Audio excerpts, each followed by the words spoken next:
Pada tahun 1849, terjadi peperangan besar antara kerajaan Klungkung yang dipimpin oleh Ide Dewa Agung Istrikania dengan kolonial Belanda yang dikenal dengan nama Perang Kusambe.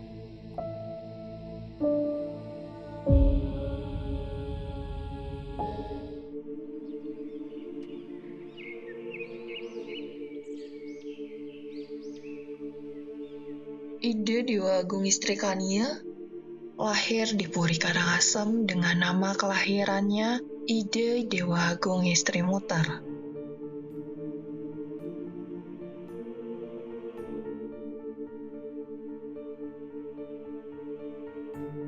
Ayahnya adalah Ide Dewa Agung Putra dan ibunya berasal dari Karangasem bernama I Gusti Ayu Karang.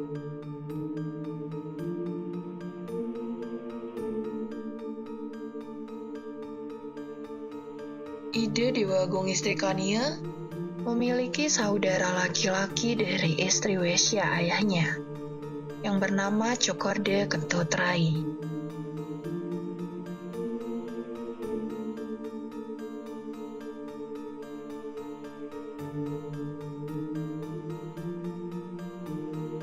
Ide Dewa Agung Istrikania tumbuh dengan parah cantik, cerdas, dan lincah. Beliau mendapat pendidikan budi pekerti dan ilmu tentang pemerintahan, sehingga membuatnya menjadi wanita yang arif bijaksana.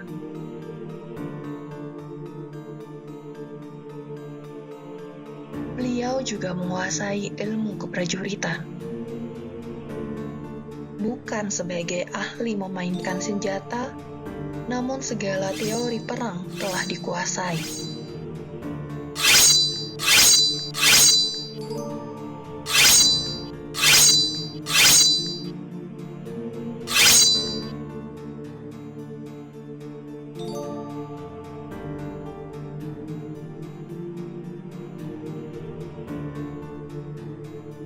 Setelah dianggap pantas, Ide Dewa Agung Istrikania akhirnya diangkat menjadi putri mahkota.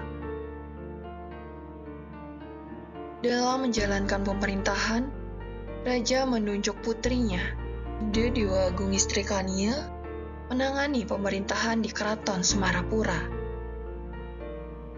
bersama adiknya Cokorde Kentut Rai.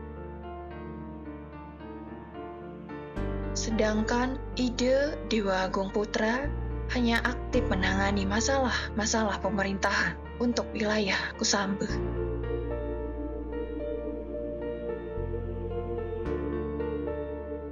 Peran Ide Dewa Agung Istrikania dalam bidang sastra kidung juga sangat menonjol pada zamannya.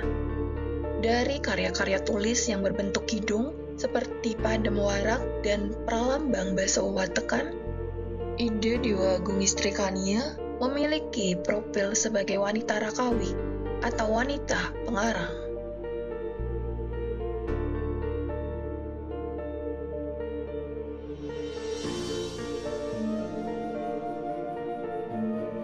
Setelah Ide Dewa Agung Putra meninggal dunia di Belapen pada tahun 1809, secara resmi yang dinobatkan sebagai penggantinya adalah putrinya sendiri, Ide Dewa Agung Istrikania.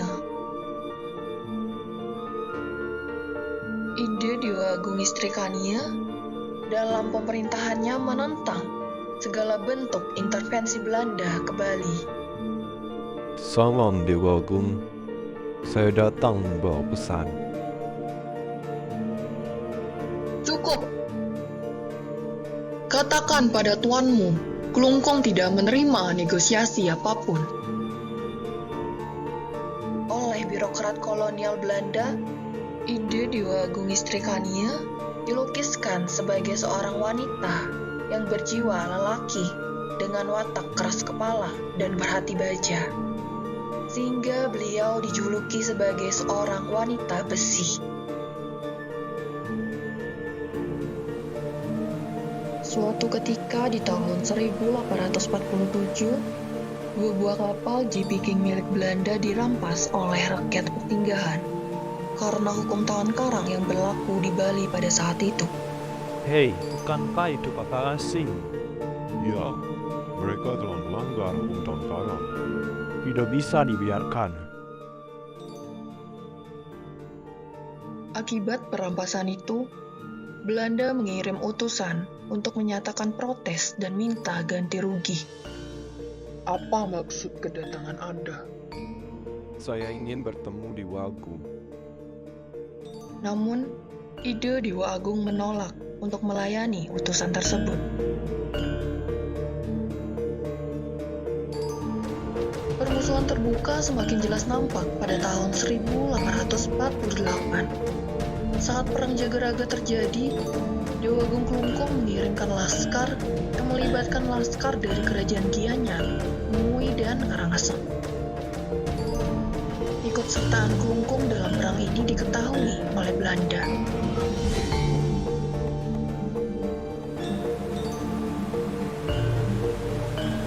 Pada tanggal 24 Mei 1849, di bawah pimpinan Mayor Jenderal Michel, kapal-kapal pasukan Belanda mulai berlabuh di Padang Bay dan berhasil menjatuhkan Raja Karangasem. Mendengar pertahanan Bukit Wates Kerajaan Karangasem telah jatuh, Ratu Klungkung segera menuju Gua Lawa untuk memombakan semangat kepada pasukannya. Wahai rakyatku, mati dalam mempertahankan negeri dan kemerdekaan adalah mati terhormat.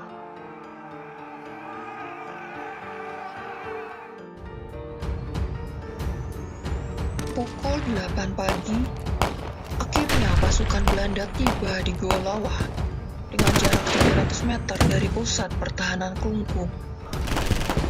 Tembakan mulai dilakukan oleh pasukan Belanda.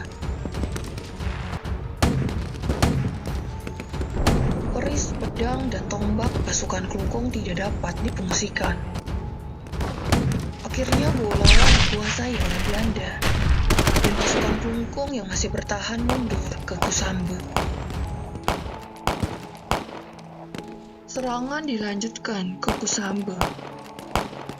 Setapak demi setapak Belanda berhasil menduduki Kusambe.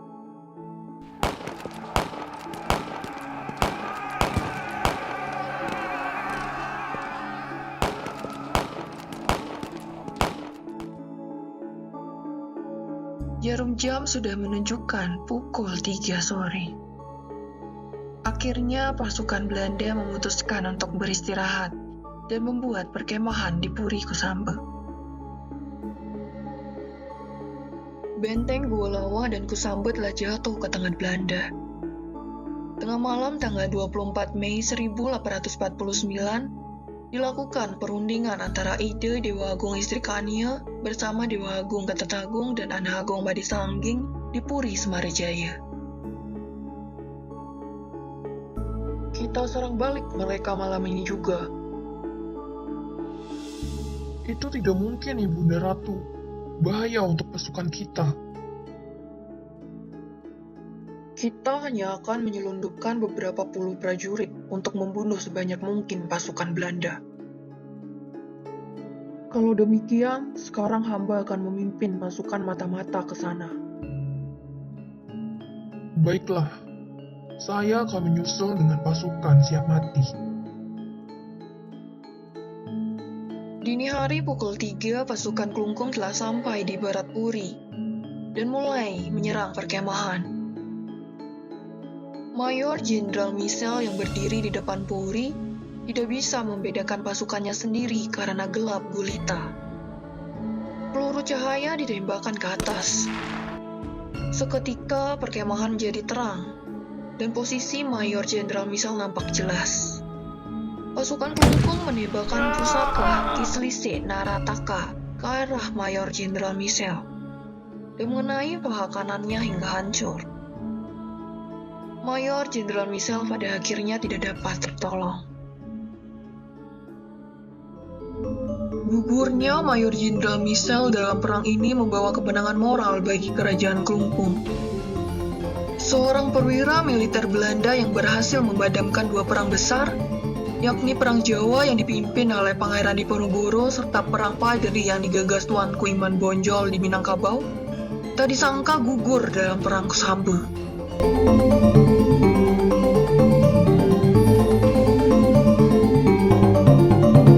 Pemerintah Kabupaten Klungkung dan Puri Klungkung mendirikan patung Ida Dewa Agung Istri Kania di Kecamatan Dawan sebagai wujud penghormatan dan mengenang perjuangan beliau sebagai pejuang wanita yang berani membela kebenaran dan keadilan, cinta tanah air, pantang menyerah, religius, beretika, berwibawa, patriotik, dan memiliki solidaritas yang tinggi.